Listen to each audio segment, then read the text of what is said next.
మంచు ఫ్యామిలీ గొడవలకు ఇప్పట్లో తెరపడేట్టు కనిపించడం లేదు. ఇక ఇప్పుడు మరో సంచలన విషయం బయటపడింది. మోహన్ బాబును, మంచు విష్ణుని రాజకీయంగా ఎదుర్కోవడం కోసం మనోజ్ టీడీపీలో చేరబోతున్నట్లు తెలుస్తోంది. ఈ విషయమై ఆల్రెడీ నారా లోకేష్తో చర్చలు జరిపినట్లు తెలుస్తోంది. మనోజ్ భార్య భూమా మౌనిక సోదరి భూమా అఖిలప్రియ టీడీపీ ఎమ్మెల్యేగా ఉండడం దీనికి మరింత బలం చేకూర్చుతోంది. అన్నదమ్ముల ఆస్తుల వివాదంతో మంచు ఫ్యామిలీలో గొడవలు తారాస్థాయికి చేరుకుంటున్నాయి.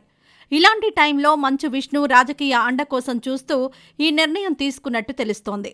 అయితే మోహన్ బాబుకు మాత్రం ఈ విషయం అంతగా రుచించటం లేదని తెలుస్తోంది. ఆయనకు టీడీపీతో చాలా కాలంగా ఎలాంటి సంబంధాలు లేవు. 2019 ఎన్నికలలో చంద్రబాబు ప్రభుత్వానికి వ్యతిరేకంగా ఆయన నినాదాలు, ర్యాలీలు కూడా చేశారు. టీడీపీకి వ్యతిరేకంగా మాట్లాడుతున్నారు కాబట్టి వైసీపీలో చేరతారని, ఆయనకు జగన్ ఏదో ఒక పదవి ఇస్తారని అనుకున్నారు. కానీ అలాంటిదేమీ జరగలేదు. ఇక రీసెంట్గా మంచు ఫ్యామిలీ ఇష్యూలో ఒక జర్నలిస్టుపై దాడి చేసిన విషయం తెలిసిందే. ఆ తర్వాత మోహన్ బాబు అజ్ఞాతంలోకి వెళ్లిపోయారు. ఇక ఆయన విద్యా సంస్థల విషయంలో రోజుకో రకం సమస్యతో సతమతమవుతున్నారు. ఈ టైంలో మంత్రి నారా లోకేష్ మోహన్ బాబు విద్యా సంస్థపై దృష్టి సారించారు. మంచు మనోజ్ కూడా చంద్రబాబుకు దగ్గర కావడానికి ప్రయత్నిస్తున్నారు.